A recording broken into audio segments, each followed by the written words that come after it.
인사드리겠습니다. 안녕하세요. 예, 그 복음반 지금 그 2층에서 복음반이 진행이 또 되니까요. 복음이 필요하신 분들은 2층으로 내려가셔서 또 함께 하시면 되겠습니다. 오늘이 이제 10월 벌써 이제 중순이 이제 넘어가고 있고요. 저도 이렇게 충분하게 누리지 못하고 있는 요즘이긴 합니다만 그 윤동주 시인이 그랬던 것처럼 계절이 지나가는 하늘에는 가을로 가득 차 있다고. 제가 좀 이렇게 시를 인용한 건데 좀 시인 같진 않죠. 예. 어쨌든 참 좋은 그런 날들인데요. 이런 날들은 저도 아직 그렇게 못하고 있습니다만 참 부유하신 우리 주님을 묵상하기가 참 좋은 계절입니다. 우리 주님 얼마나 참 부유하시고 그 지혜와 지식의 모든 보화가 그분 안에 감추어져 있는지 우리가 사실은 충분히 다 알지도 못하고 생각하지도 못하고 또 이렇게 묵상하지도 못하고 또 이렇게 연구하지도 못하고 그러고 그냥 이렇게 하루하루를 지날 때가 많은데 요즘 같은 때에는 조금 그래도 멈춰 서셔서 오후에 햇살도 좋고 하니까 그럴 때 이제 좀 분위기 좀 이렇게 내셔도 좋을 것 같습니다. 커피 한 잔씩 들고 그럴 여유가 있으시기를 바라는데 저도 그러고 싶네요. 어쨌든 커피 한 잔씩 들고 나가서 좀 가을 햇살도 좀 쬐시고 또 좀 거니시고 또 그리고 하나님 말씀도 좀 묵상하고 또 기도하고 이런 좀 시간들이 어느 때보다 더 많이 사모가 되는 그런 좋은 날들입니다. 이 날들을 주님 안에서 풍성하게 누리시고 또 이 좋은 날들을 통해서 우리 주님을 더욱 또 풍성하게 부요를 누리시면 좋겠습니다. 우리 청년들이나 학생들도 커피들 드시면서 커피들 많이 드시거든요. 청년들은요. 근데 핸드폰 너무 많이 하지 마시고 말씀을 좀 한번 보시면 좋겠다 생각이 듭니다. 우리 오늘 민수기 22장부터 한번 좀 주님께서 주시는 대로 또 주님이 우리를 어떻게 사랑하시고 어떻게 생각하시는지 우리 민수기 22장부터 몇 장에서 좀 말씀을 같이 살펴보고자 합니다. 우리가 교회적으로 민수기를 지금 같이 읽고 있죠. 민수기라는 책의 우리말 제목은 백성들의 수라는 뜻이죠. 민수. 실제로 이 민수기에는 이 모세가 이스라엘 백성들, 특별히 싸움에 나갈 만한 그런 20세 이상의 군인들의 수를 세는 장면이 2번 나옵니다. 초반에 한번 나오고 또 후반에 한번 나오기 2번 나옵니다. 그래서 이제 많은 경우에 이제 이 민수기라는 그런 이름으로 붙여져서 그렇게 알려져 있습니다만 사실은 히브리어로 더 많이 사용되고 있는 민수기라는 이 책의 이름은 이런 단어라고 합니다. 베미드바르 이런 히브리어를 써서 민수기를 부른다고 해요. 베미드바르. 이게 무슨 뜻인가 보니까 미드바르라는 단어가 광야라는 단어라고 합니다. 광야. 배는 뭐뭐에서라는 뜻이라고 하고요. 그래서 민수기 1장의 처음 이 첫 구절을 시작할 때 둘째 해 둘째 달 첫째 날에 여호와께서 시내 광야 회막에서 모세에게 말씀하여 바로 이 말씀 광야에서 말씀하셨다 이런 뜻을 갖고 있는 것이죠. 그래서 민수기라는 책은 원래는 광야에서 또는 광야에서 하신 말씀 이렇게 우리가 그 제목을 좀 알고 있다면 조금 더 이 성경책이 그냥 우리랑 멀리 있는 그런 책이 아니라 역시 우리가 보통 얘기하는 것처럼 우리의 삶이 우리의 목적지에 도달한 그런 삶이 아니잖아요. 어떤 모양으로든지 간에 여전히 우리도 이제 여정 가운데 있고 또 그 여정이 우리도 이제 광야라고 부를 만한 그런 여정인데 이스라엘 백성들이 약속의 땅 가나안을 향해서 나아가는 그 여정이 특히 이제 광야를 지나는 그런 여정이었는데 그 광야에서 과연 그들은 어떻게 하나님의 백성으로 단련되었고 또 하나님은 그들에게 어떻게 말씀하셨고 이와 같은 그런 하나님과 하나님의 백성 이스라엘의 관계를 주목하면서 그 이야기를 보면서 우리가 오늘 우리도 역시 광야를 지나는 또 우리의 여정을 하고 있는 우리를 향한 하나님의 마음과 하나님의 교훈을 받을 수 있다고 생각이 듭니다. 민수기 22장 1절부터 몇 구절을 먼저 읽겠습니다. 6절까지 읽겠습니다. 이스라엘 자손이 또 길을 떠나 모압 평지에 진을 쳤으니 요단 건너편 곧 여리고 맞은편이더라. 그래서 사실은 이 민수기 20장, 21장까지는 애굽에서 이제 출애굽한 다음에 민수기 1장에서는 둘째 해, 그 해로부터 두 번째 해가 되던 그 달을 시작으로 해서 민수기가 시작이 되고 있는데, 요 21장까지는 그 앞서서 이미 한 38년 동안의 광야 생활을 이제 지났던 것을 이제 전제를 하는 것이에요. 우리가 읽어왔던 20장, 21장까지는 그 보통 이제 신광야라고 불리는 아직은 그 요단 동편으로 가지도 못한 그 사해에서 그 아래쪽으로 에돔과 접경하고 있는 그 아래쪽의 광야에서 계속 뺑뺑이 돌고 있는 그런 이야기들이 이제 그 앞선 이야기였다면, 이제 드디어 22장에는 이 모압 평지라는 곳으로 이제 올라가는 것이죠. 모압 평지는 가나안 땅을 바로 이제 마주 보고 있는 요단강 이 동편에 있는 지역이죠. 이렇게 이 지리적인 어떤 이동이 나타나고 있습니다. 시간도 한 38년이 벌써 지난 시간이고, 이 여정은 이제 가나안 땅을 이제 목전에 두고 있는 바로 그 시점이죠. 우리가 잘 아시는 것처럼 민수기 13장에서 그 가데스 바네아에서 정탐꾼을 보냈을 때 그 정탐꾼들이 불신에, 하나님을 믿지 않는 그런 불신의 보고를 함으로써 하나님께서 그들을 노하시고 그들의 이 날수를 1년씩 계산해서 광야 40년을 정하셨던 것이죠. 이제 그 시간이 끝나가고 이제 그들은 이 요단 건너편 모압 평지까지 이르르고 있습니다. 이게 이제 여리고 맞은편이고, 이 사건에 이어지는 그 사건 순서대로라고 보시면 이제 민수기 다음으로는 사실은 여호수아가 그대로 이어지는 것이죠. 우리가 잘 아시는 것처럼 여호수아서에서 마침내 요단강을 건너가는 그런 가나안을 정복하는 그런 정복 전쟁이 비로소 시작되는 것이죠. 그러니까 사실 굉장히 이제 그 약속의 땅에 가까이 온 그런 시점입니다. 그런데 이제 우리가 이해할 수 있는 것은, 이 이스라엘 백성 이야기를 통해서 우리도 알게 되는 것은, 우리에게도 하나님께서 약속하신 그 어떤 것들이 있을 수가 있겠죠. 그것이 우리 어떤 신앙의 어떤 성숙을 이야기할 수도 있겠고, 또 우리 삶에서 어떤 그 기간들을 보낸다고 할 때 정해진 어떤 기간, 요 기간을 지나면 그 다음에 보다 더 나은 어떤 내 삶에 보다 더 나은 그런 단계로 나아갈 수 있는 뭐 그런 그 가까운 시기, 어떤 한 단계의 어떤 삶의 여정이 끝나면 그 다음 단계로 우리가 들어서는 것을 보통 예상하는 것처럼, 거기 아주 가까운 그런 시기, 우리도 그런 날들을 지나곤 하죠. 이제 그럴 때 보통은 우리의 삶의 경험이 또 우리 성도님들이 이미 겪어서 아시겠습니다만, 그렇게 쉽게 우리에게 약속된, 또 우리가 마땅히 원하고 바라고 소망하는 그와 같은 것들을 이렇게 쉽게 손에 넣지 못할 때가 많습니다. 어떤 이유로든지 간에 나는 그토록 원하지만 이 세상이 그것을 허락하지 않는 경우들이 참 많이 있고, 나는 준비가 다 됐다고 생각하는지 모르지만 근데 뭔가 또 부족한 것들을 계속 드러나게 되고, 그런 일들을 겪죠. 비슷하게도 여기 22장에서 거의 이제 마지막 그 가나안 땅을 들어서기 이제 마지막 직전에 모압 땅에 들어섰을 때 그들이 아주 강력한 그런 반대에 부딪히게 됩니다. 근데 이 반대가 근데 어떤 군사적이고 또는 뭐 어떤 물리적인 어떤 그런 반대라기보다는요, 2절 이후로 한번 읽어보겠습니다. 십볼의 아들 발락이 이스라엘이 아모리인에게 행한 모든 일을 보았으므로 모압이 심히 두려워했으니 이스라엘 백성이 많음으로 말미암아 모압이 이스라엘 자손 때문에 번민하더라. 미디안 장로들에게 이르되 이제 이 무리가 소가 밭의 풀을 뜯어먹음같이 우리 사방에 있는 것을 다 뜯어먹으리로다 하니, 그때 십볼의 아들 발락이 모압 왕이었더라.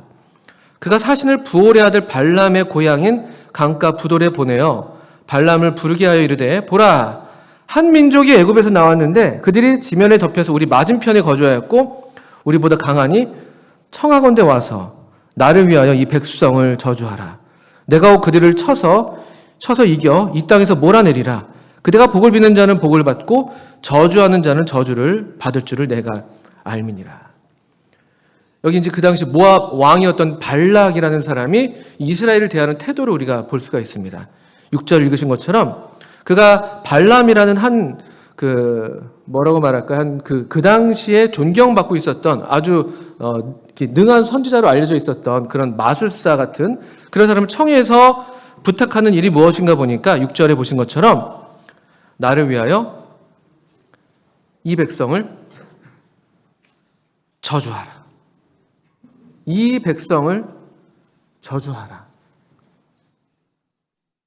여러분, 우리가 오늘날에도 우리가 하나님의 백성으로 살아가는 이 광야 여정에서 우리가 이 광야에서 당하는 거의 대부분의 반응들은 이와 같은 것들이죠. 그 앞서서도 물론 이제 아모리 왕 시온이 이스라엘 대적해서 전쟁을 하러 나온 사건도 있었고, 또 에돔 왕에게 청했더니만 에돔 왕은 우리 땅을 지날 수 없어 하면서 아주 강하게 그들을 밀쳐내면서 이스라엘 백성으로 멀리 또 돌아가게 만드는 여러 종류의 반대들을 우리가 겪게 됩니다. 그리고 기본적으로 그들 이 광야에 거주하고 있는 또는 우리 이 광야길에서 만나는 우리 어떤 그 주변의 이방인들의 우리를 향한 정서와 태도는 그 기저에는 바로 이런 것들이 깔려 있다고 보셔도 좋습니다. 6절에 보신 것처럼 저주죠, 저주. 이 백성을 저주하라. 이게 모압 왕 발락의 명령이었습니다. 하나님의 백성 이스라엘을 향해서 저주의 명령을 내리고 있어요. 우리는 사실 그래서 이 광야, 삭막하고 아주 이 거친 돌과 모래와 바람과 정말 생명력이 하나도 보이지 않는 그런 광야를 지날 때 그런 물리적인 어떤 어려움뿐만 아니라 이런 영적인 어떤 어둠, 영적인 저항을 우리가 맞닥뜨릴 수밖에 없습니다. 이상한 일이 아니죠. 이 저주, 핍박, 반대, 이게 세상의 정신입니다. 하나님의 백성들을 향한 세상의 정신은 이 백성을 저주하라라는 그런 말씀에서 나타나고 있죠. 이 말씀은 17절에도 다시 한번 또 이 모압 왕 발락이 이 발람이 발람을 또 청해서 저주를 계속 강요하면서 17절에 또 이렇게 얘기합니다. 내가 그대를 높여 크게 존귀하게 하고 그대가 내게 말하는 것은 무엇이든지 시행하리니 청하건대 와서 나를 위하여 이 백성을 저주하라 하시더이다. 이 백성을 저주하라. 어떤 그리고 대가를 줘서라도 이 백성을 저주만 할 수 있다면 된다. 하나님의 백성들이 이 약속의 땅으로 들어가는 것을 결코 허락하지 않는, 어떻게 해서든 그들로 하나님께서 예비하신 복을 누리지 못하게 하는 그런 반대와 저주가 있는 것을 보게 되죠. 근데 이 발람이 이 하나님께 이제 그날 밤 이 발락에게 보냄받은 사람들을 영접한 이후에 한 밤을 보낼 때에 하나님께서 발람에게 친히 말씀하시는 말씀이 22장 9절 이후로 12절까지 나오고 있는데요. 거기서 정반대의 말씀을 우리가 볼 수가 있습니다. 22장 특별히 12절 보십시오. 모압 왕 발락은 이 백성을 저주하라라고 말하고 있는데요. 12절은요. 하나님이 발람에게 이르시되 너는 그들과 함께 가지도 말고 그 백성을 저주하지도 말라. 그 다음 말씀을 주목하십시오. 그들은 복을 받은 자들이니라. 이게 얼마나 놀라운 말씀입니까? 얼마나 정반대의 말씀이 이렇게 나란히 있는 것을 우리가 볼 수 있습니까?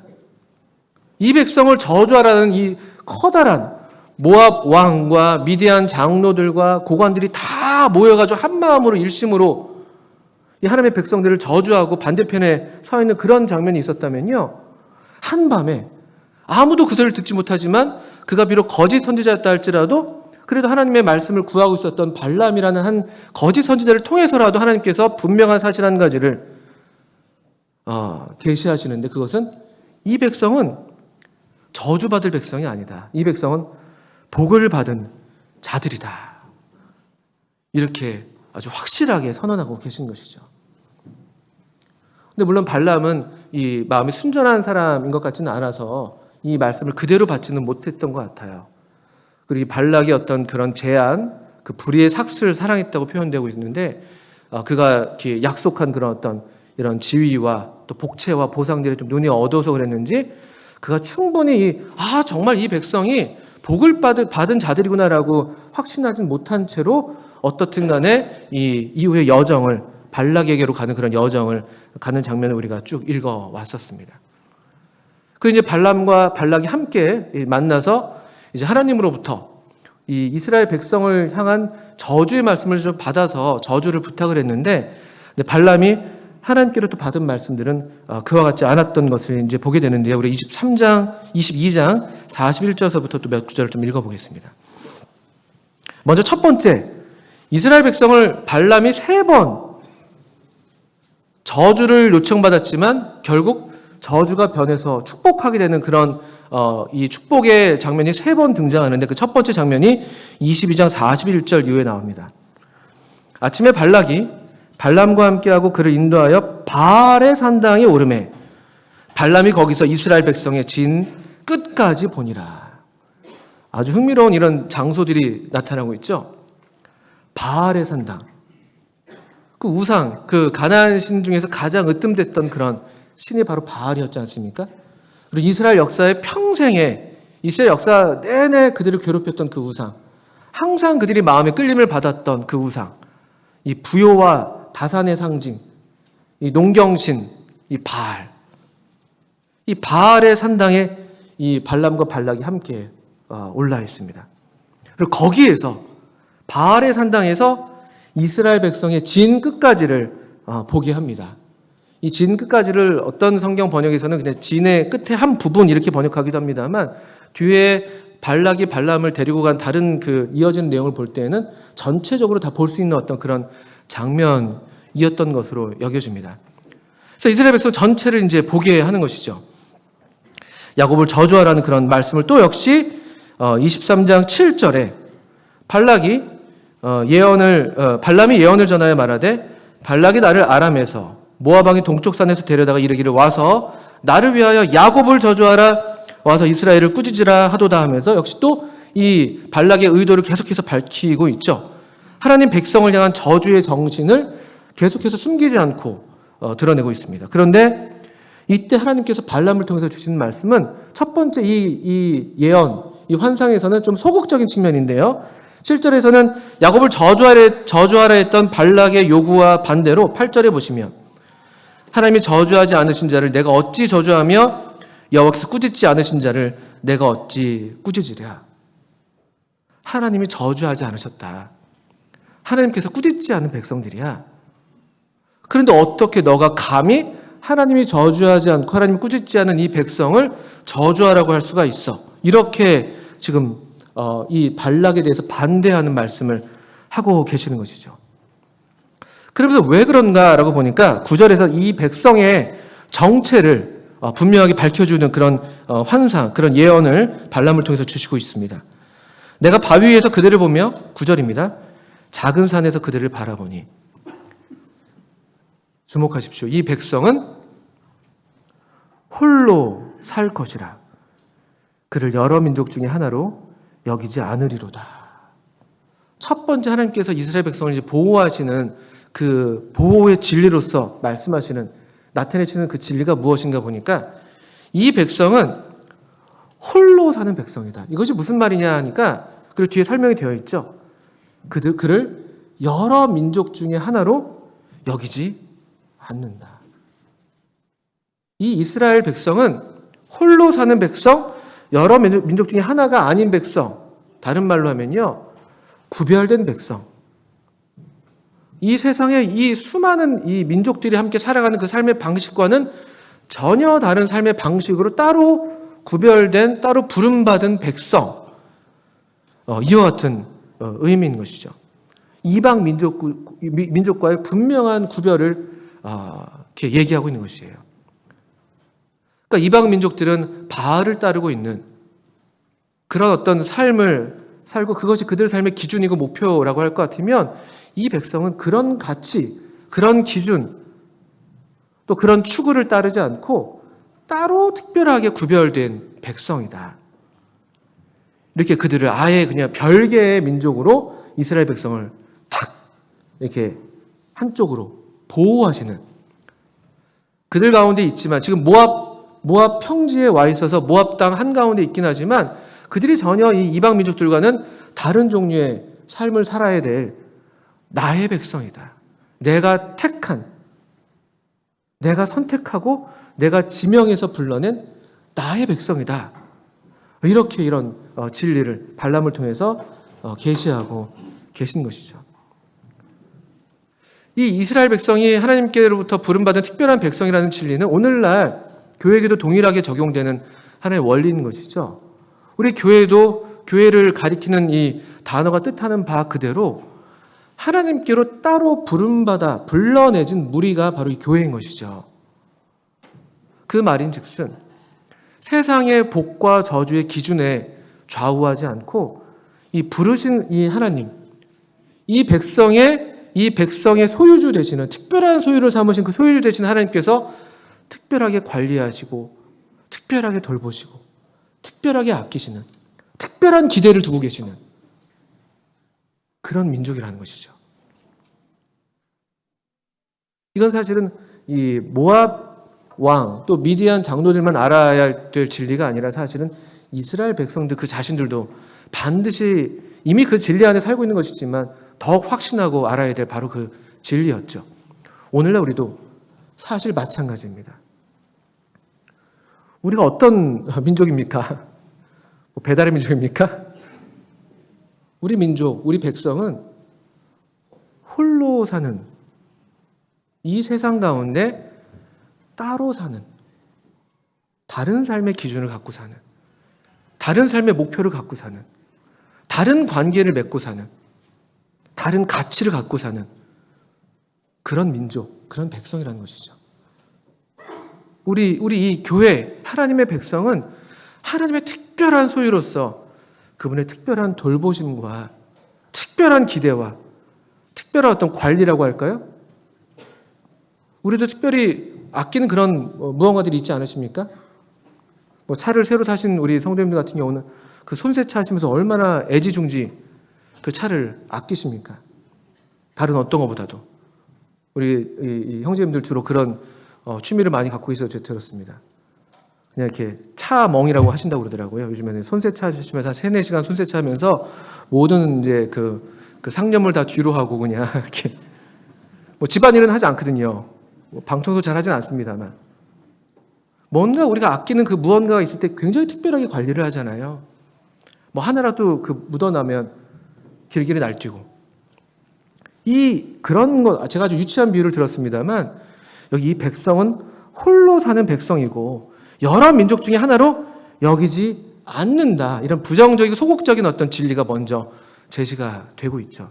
저주를 명했는데, 하나님이 저주하지 않은 백성, 하나님이 꾸짖지 않은 백성을 우리가 함부로 저주하고 꾸짖을 수 없다는 것이죠. 그게 또 역시 그래서 우리를 향해서도 마찬가지로 적용되는 그런 진리인 것이에요.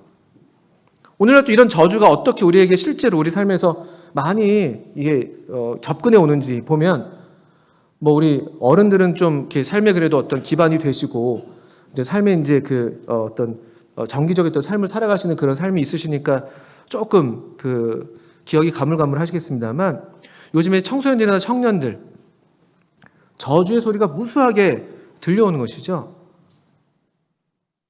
그 저주의 소리들. 야, 너 어떻게 살려고 그러냐? 너 할 줄 아는 게 뭐가 있어? 너 이 나이 되도록 뭘 하는 거야? 너 이렇게 살아서 너 이게 어떻게 지금 살 수가 있겠어? 뭐라도 할 수가 있겠어? 누가 너 같은 사람을 좋아하겠어? 그런 무수한 저주의 소리들 속에서 살아가고 있거든요. 오늘날 이 젊은 세대들이요. 우리를 좌절시키고 절망시키고 꿈꾸지 못하게 하고.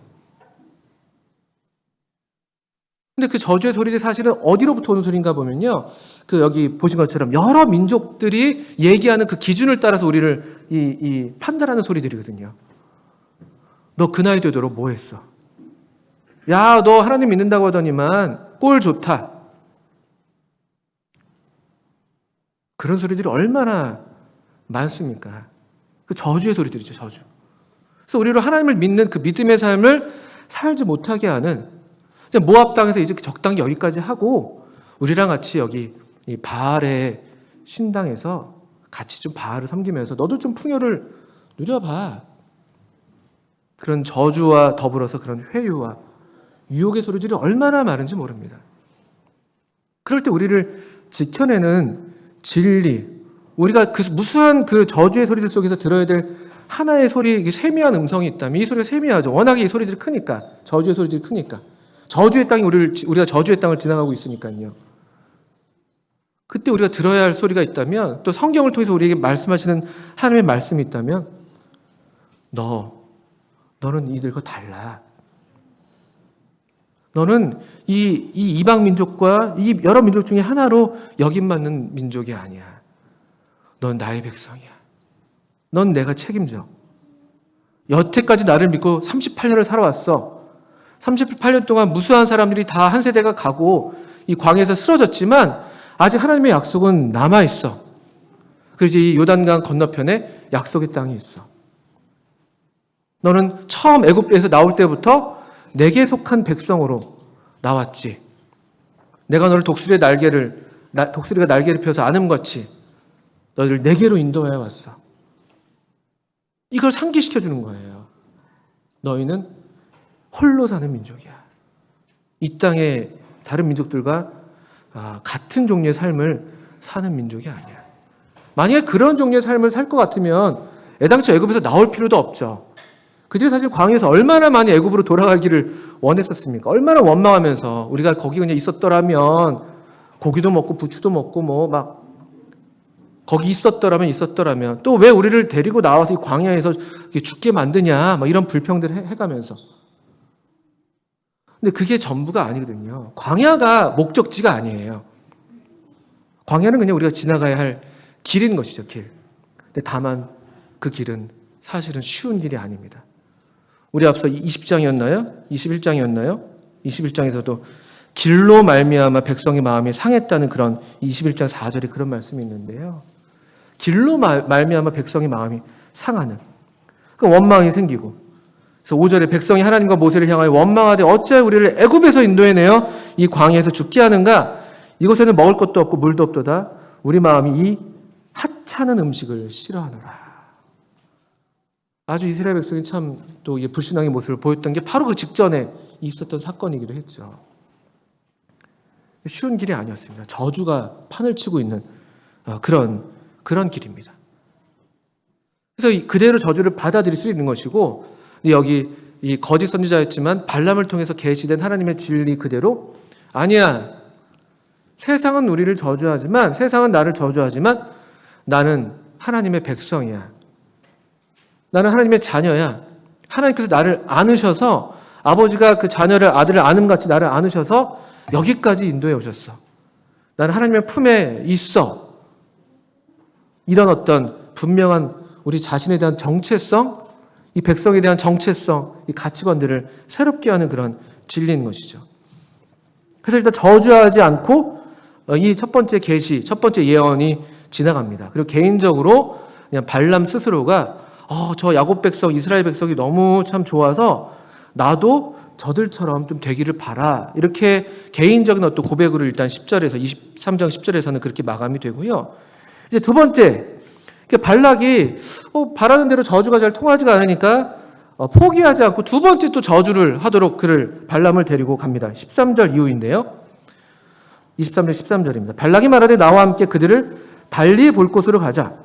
거기서는 그들을 다 보지 못하고 그들의 끝만 보리니 거기서 나를 위하여 그들을 저주하라 하고. 흥미로운 게 이제 보게 하는 어떤 그런 관점, 어디서 보는가가 되게 중요한 그런 지금 하나의 그 차이를 만들어낼 것처럼 지금 발락은 생각하고 있는 것이죠.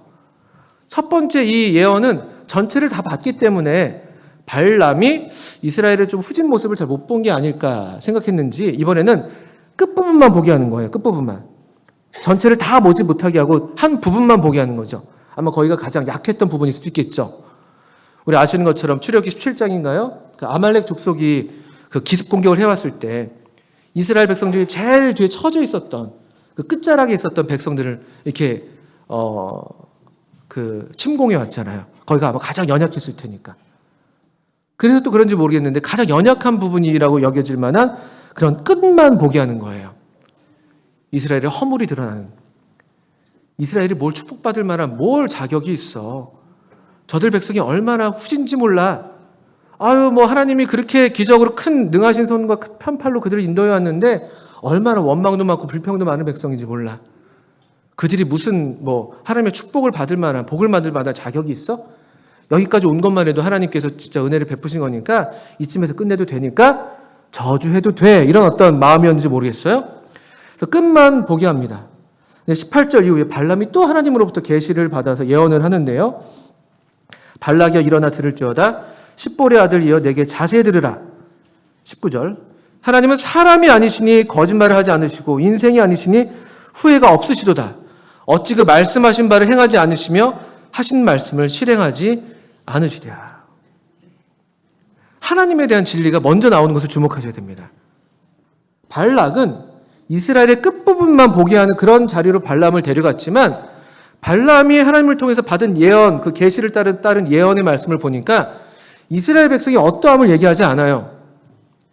하나님의 어떠하심을 얘기하는 것이죠. 하나님은 인생이 아니시니 사람이 아니시기 때문에 거짓말하지 않으셔. 또 인생이 아니시니까 후회가 없으셔. 그 말씀하신 바 또 하신 말씀 뭘 가리키는 거겠습니까? 이스라엘 백성 이 22장 12절에 우리가 읽었던 대로 그들은 복을 받은 자들이다. 내가 그들을 이 약속의 땅으로 인도해낸다. 이 말씀에 결코 후회하지 않으시고 결코 거짓말하지 않으시고 중도의 말을 바꾸시지 않으시는 이 하나님의 불변하시는 이 신실하심을 먼저 얘기하는 것에 여러분 주목해 보실 만합니다. 이게 우리 어떠함에 달려있는 것이 아닌 것이죠. 이 여정이 우리가 이 하나님의 복을 누리고 하나님의 복을 얻는 것이 우리가 잘하고 못하고에 달려있는 것이 아니라 1차적으로 하나님의 신실하심에 달려있는 문제인 것이죠. 다만 우리가 이 하나님의 신실하심을 따라서 우리도 그 믿음직한 하나님께 우리의 믿음으로 반응하게 될 때 그 약속을 우리가 더 좀 순적하게 소유하게 된다고 할까요? 그렇게 얘기할 수 있겠습니다만 기본적으로 이것은 하나님의 신실하심에 달려있는 문제인 것이죠. 그래서 20절에 계속 이어서 보시면 그 말씀하신 바가 무엇인가? 내가 축복할 것을 받았으니 그가 주신 복을 내가 돌이키지 않으리라. 좀 더 적극적이죠. 첫 번째 예언에서는 하나님께서 저주하지 않은 자를 내가 어떻게 저주하겠냐 이 정도로만 얘기했다면 이제는요. 하나님의 이 백성은 저주하지 않는 백성 정도가 아니라 축복받은 하나님께로부터 복받은 백성이야. 그러니까 내가 돌이킬 수가 없어. 하나님은 돌이키는 분이 아니시기 때문에 내가 누구라고 감히 하나님께서 복 주신 것을 내가 이걸 돌이키게 할 수가 있겠어. 이렇게 얘기하는 것이죠. 21절에 우리가 참 놀라운 이런 말씀들을 볼 때마다 우리가 너무나 놀랍게 되는 것이죠. 야곱의 허물을 보지 아니하시며 이스라엘의 반역을 보지 아니하시는도다. 23절에는 야곱을 해할 점술이 없고 이스라엘을 해할 복술이 없도다. 그러니까 이 야곱의 허물을 보지 않고 이스라엘 반역을 보지 않는다는 말씀은요. 거꾸로 얘기하면요. 허물도 있고 반역도 있다는 것이죠. 또 실제로 사실이죠. 이게 바로 바로 우리 직전에서나 또 직후에서도 우리가 바로 볼 수가 있는 그런 참 그 이스라엘 백성의 연약함이고 우리의 연약함이기도 한 것이죠. 우리에게 허물이 있고 반역이 있습니다. 누구보다도 우리가 더 잘 알죠. 사람들이 모른다 할지라도 사람들 앞에서 우리가 그걸 감출 수 있다 할지라도 우리 자신이 아는 그런 것들도 있지 않습니까? 근데 모든 것을 다 아시는 하나님께서 모든 것을 알지 못하시는 것이 하나도 없으신 하나님, 사람의 그 패부와 그 심장을 통찰하시는 그 하나님께서 놀랍게도 우리의 허물, 야곱의 허물, 이스라엘 반역을 보지 않으시는 이런 기이한 이런 역설적인 진리를 우리가 만나게 되는 것이죠. 이 비슷한 말씀들이 계속 우리 하나님의 놀라운 사랑의 언약이 바로 이와 같은 그 효력이 있는 것인데 이 너희 죄와 너희 불법을 내가 다시는 기억하지 않는다는 그런 말씀들, 그 새 언약의 말씀들이죠. 어떻게 전지하신 하나님께서 우리의 죄에 대해서 모른다고 말씀하실 수 있는가? 놀라운 신비이죠. 우리에게 속한 지혜가 아니에요. 그러니까 우리는 이 사랑을 받아들이기를 어려워하는 것이죠.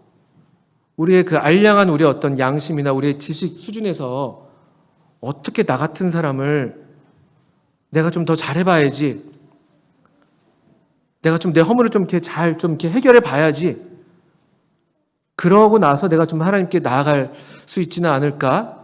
그래야지 내가 좀 기도라도 할 수 있지 않을까? 이런 생각을 우리가 하는 건데, 성경의 진리는, 이 하나님의 진리는 전혀 그것과는 다른 것이죠.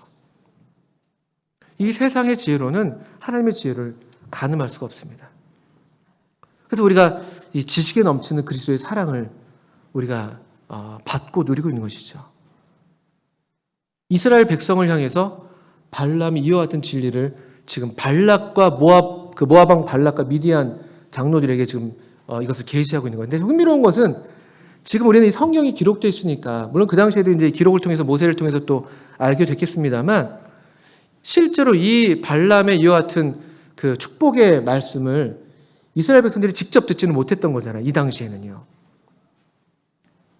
이 얼마나 참 재미있는 그런 모습입니까? 그런데 이게 얼마나 사실인지. 오히려 하나님께서 우리를 저주하는 이 이방 세력들에 대해서 우리를 보호하시고 변호하시는 그런 말씀으로 우리가 읽을 수가 있겠죠. 또 우리가 어떻게 이렇게 우리의 허물과 우리의 반역이 하나님께 보이지 않게 되는가? 왜 그렇습니까? 우리가 잘 그걸 감춰서 그렇습니까? 바리새인들처럼 회칠한 무덤이라고 불리는 것처럼 겉에다 우리가 잘 또 선행으로 교회 생활 열심히 하고 또 남들 보는 데서 좀 이렇게 잘하고 그렇게 해서 우리가 좀 이렇게 우리의 어떤 허물과 반역을 보이지 않게 해서 그렇습니까? 그렇지 않습니다. 우리가 어떠한 그런 소위 우리 수준에서의 어떤 의와 선이라고 한다 할지라도 우리 허물과 반역을 어찌할 수 없는, 아무도 우리 죄로부터 구속할 수 없는 우리 그런 사실 무능력한 상태에 있는 것이죠. 또 어떻게 이런 허물과 반역이 보이지 않게 되는가? 우리가 잘 아시는 것처럼 우리 위에, 우리가 지금 어디에 위치하고 있는가 보니까 우리는 광야에 있지만 그러나 천상적인 위치를 볼 때 우리는 그리스도 예수 안에 있기 때문에 그런 것이죠. 그래서 에베소서 1장의 그 말씀들이 정말 우리에게 사실이고 이 말씀과도 그래서 짝을 이루게 되는 것이죠. 하늘에 속한 모든 신령한 복을 우리가 받았다라고 에베소서 1장에서도 고백하고 있는데, 그 복이 다 어떻게 우리에게 주어져 있는가? 어떻게 우리가 그 하나님의 기쁨이 되고 찬송이 되고 영광이 되고 어떻게 그의 아들이 되고, 우리 이렇게 허물이 많고 반역하는 우리 이 백성들인데, 벌써 그 민수기 13장에서만 봐도 10번이나 하나님께서 10번이나 나를 시험한 이 백성들이라고 하면서 아주 분노하셨었는데요. 아주 그냥 그 뼛속까지 우리는 반역자들인데, 목이 곧은 백성들인데 어떻게 우리가 이런 복을 받는 하나님의 아들이 되고 그 창세전부터 그 기뻐하시는 뜻을 따라서 예정함을 입게 됐는지, 그 에베소서 1장에서 그 신령한 복들을 말씀하시면서 거듭해서 얘기하고 있는 우리의 위치가 바로 그 해답이 되는 것인데, 그것은 바로 그 아들 안에서, 그리스도 안에서, 그리스도 예수 안에서. 이게 광야를 지나는 이스라엘 백성에게도 마찬가지로 오늘날 우리도 역시 그 진리가 그대로, 이 진리가 우리에게도 적용되는 것이죠. 우리 허물을 보지 않으시는, 우리의 반역을 보지 않으시는 하나님. 왜 그런가? 23절 끝부분 보시면 23절 23절에 하나님께서 행하신 일이 어찌 그리 크냐 하리로다. 이건 난 우리와 관계된 얘기가 아닙니다. 하나님께서 행하신 일이 어찌 그리 큰가? 하나님께서 하나님의 백성들을 위해서 행하신 일, 크신 일을 이루신 하나님께 큰 영광과 존귀를 늘 돌리세요. 이런 찬송 가사던가요? 주찬양 주찬양 큰 소리로 찬양. 그러니까 우리가 주님을 찬양할 수밖에 없는 것이죠. 우리가 잘해서 여기 있는 것이 아니기 때문에, 우리는 여전히 허물 많고 반역하는 백성들인데 하나님께서 우리를 위해서 이미 행하신 그 일이, 이 큰 일이 우리로 하나님의 복받는 백성이 되게 하신 것이죠. 그리고 얼마나 이 하나님의 백성이 능한 모습으로 여기서 묘사되고 있는지 23장에 보시면 22절에 그의 힘이 들소와 같도다. 24절에 이 백성이 암사자같이 일어나고 숫사자같이 일어나서 움킨 것을 먹으며 죽인 피를 마시기 전에는 눕지 아니하려도. 얼마나 용맹한 모습입니까? 이 광야에서 사실은 아주 무력한 별 볼 일 없는 백성들이었지만 점점 하나님의 백성으로, 하나님의 군대로 단련돼 가면서 이 하나님의 변함없는 사랑 안에서 얼마나 용맹한 모습으로 이스라엘 백성들이 지금 하나님 눈에 비치고 있는지. 그 우리 역시 마찬가지죠. 우리가 비록 어린 양 예수를 따라가는 이리 가운데 보내받은 어린 양 같은 그런 존재들이지만 이 어린 양이 그냥 힘없는 비리비리한 그런 어린 양이 아니라 기꺼이 복음과 함께 고난을 받을 수 있는 그런 능력을 갖는, 그런 능력 있는 어린 양이죠. 그 거대한 짐승들이 우리의 생명을 위협한다 할지라도 거기에 굴복하지 않는 그런 담대한 용기를 갖고 있는 그런 어린 양들.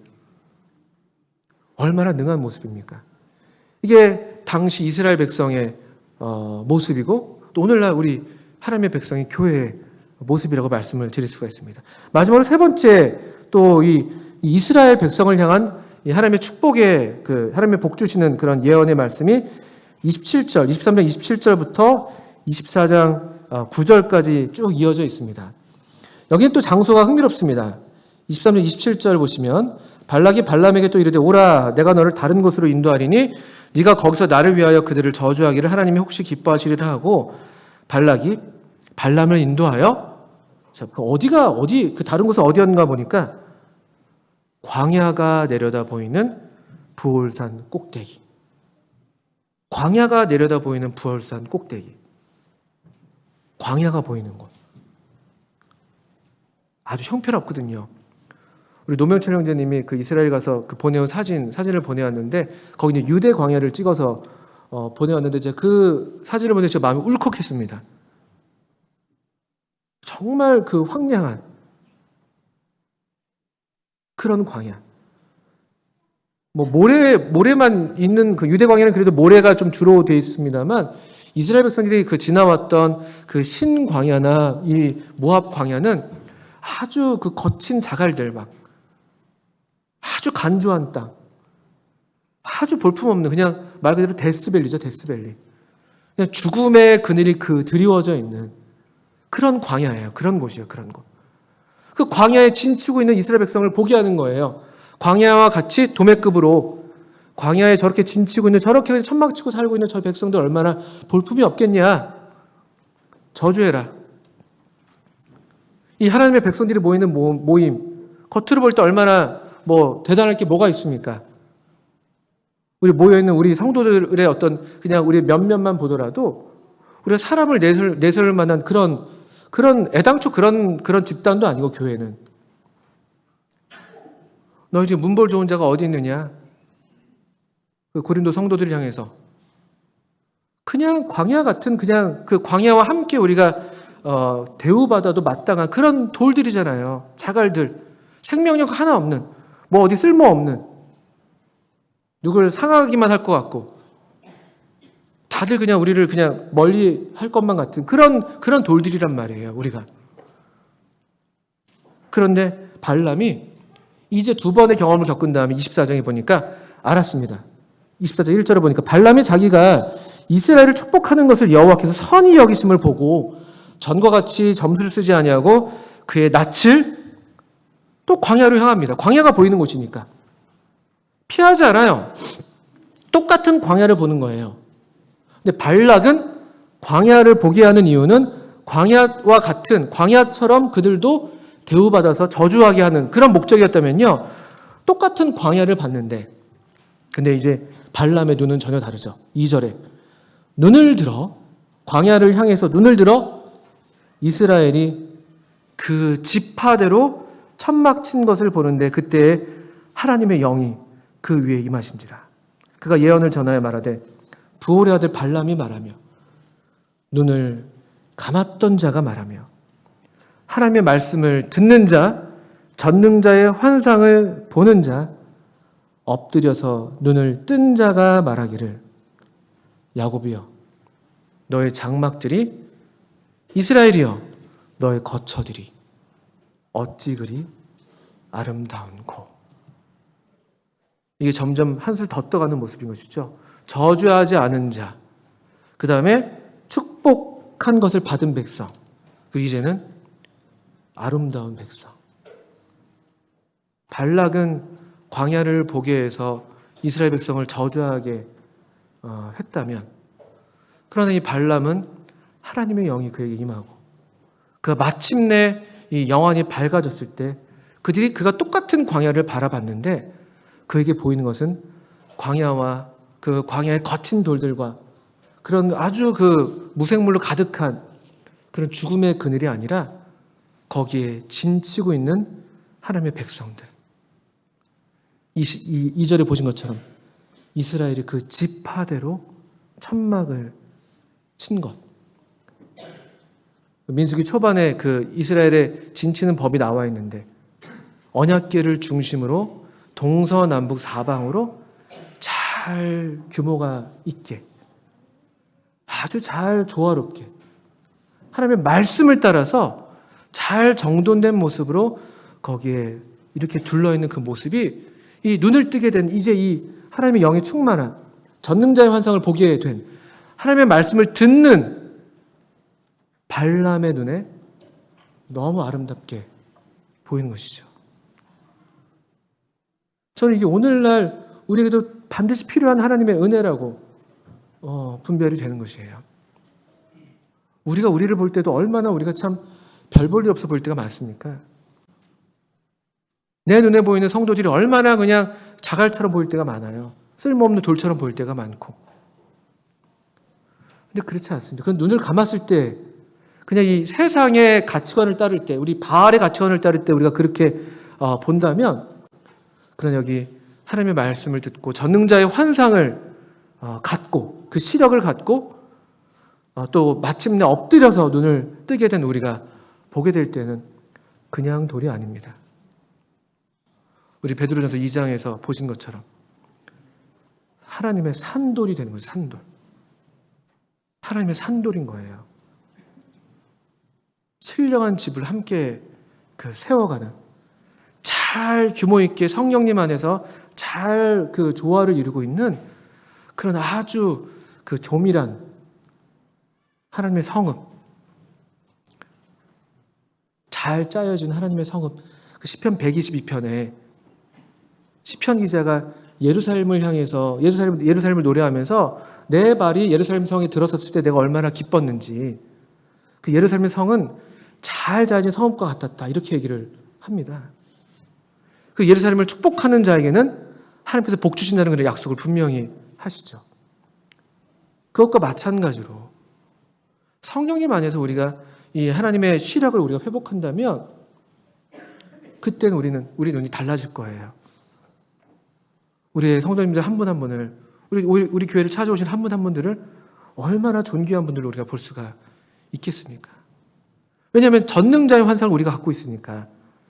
능하신 하나님께서 우리 같은, 저 같은 그런 이 모래알바도 못한, 자갈반도 못한 아주 뾰족뾰족한 저 같은 자도 잘 다듬으셔서 이 산돌이 되게 하셔서 그 반석이신 그분 위에 우리가 함께 성령 안에서 지어져 가는 그런 성전으로 하나님께서 하실 수가 있으시니까 얼마든지 이 발람이 그런 환상을 갖게 된 것이죠. 어찌 그리 그 아름다운 거. 저는 이 세 번의 이 발람의 이 예언, 발락은 저주를 청했지만 하나님은 그것을 변해서 축복이 되게 하신 이 예언의 장면을 볼 때 이것이 비단 이스라엘 백성에게만 국한되는 것이 아니라 오늘날 이스라엘 백성과 동일하게 하나님의 백성으로 부름받은 우리 교회에게도 그대로 적용될 수 있는 하나님의 진리라고 믿어집니다. 우리 성도님들이, 또 저와 우리 성도님들이 이와 같은 진리에 굳게 뿌리 내려서 정말 우리의 눈을 위해서 기도할 필요가 있어요. 그 뱀은 우리를 꿰면서 저 선악과 열매 먹으면 너희 눈이 밝아져서 하나님과 같이 되리라라고 했죠. 근데 이게 이제 세상의 가치관인 거예요. 그래서 선악과를 따먹었을 때 근데 그들의 눈이 본 건 뭐였습니까? 눈이 밝아져서 본 게 뭐였습니까? 자기들이 벌거벗은 것.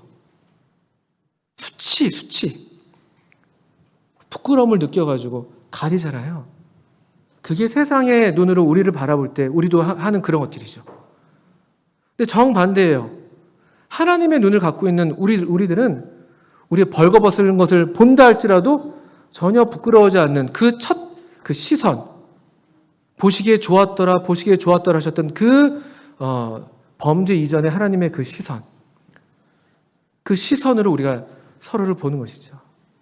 그렇게 보이게 되는 것이죠. 얼마나 천지차이입니까? 한쪽은 수치를 드러내는 시선이라면 다른 한쪽은 허물과 반역을 보지 않는 시선. 그리스도 안에서 우리를 볼 수 있는 그런 하나님의 환상, 그런 시력. 어떻게 우리가 그런 시력을 얻을 수가 있을까? 그게 우리의 관건이 될 텐데 제가 볼 때는 다시 우리 4절에 보시면 발람이 그랬던 것처럼 우리도 눈을 감을 때가 얼마나 많습니까? 눈이 감겨 있어서 다른 모양으로 우리 함께 하시는 예수님을 보지 못할 때도 많고 우리 성도님들의 존귀함을 보지 못할 때도 많고 이 교회의 가치를 보지 못할 때도 많고 스스로 우리를 정말 메뚜기 밥같이 여기는 그런 그 정탐꾼들처럼 우리 그렇게 감겨있는 눈으로 우리 자신을 잘못 평가할 때가 얼마나 많아요. 그런데 4절에 보신 것처럼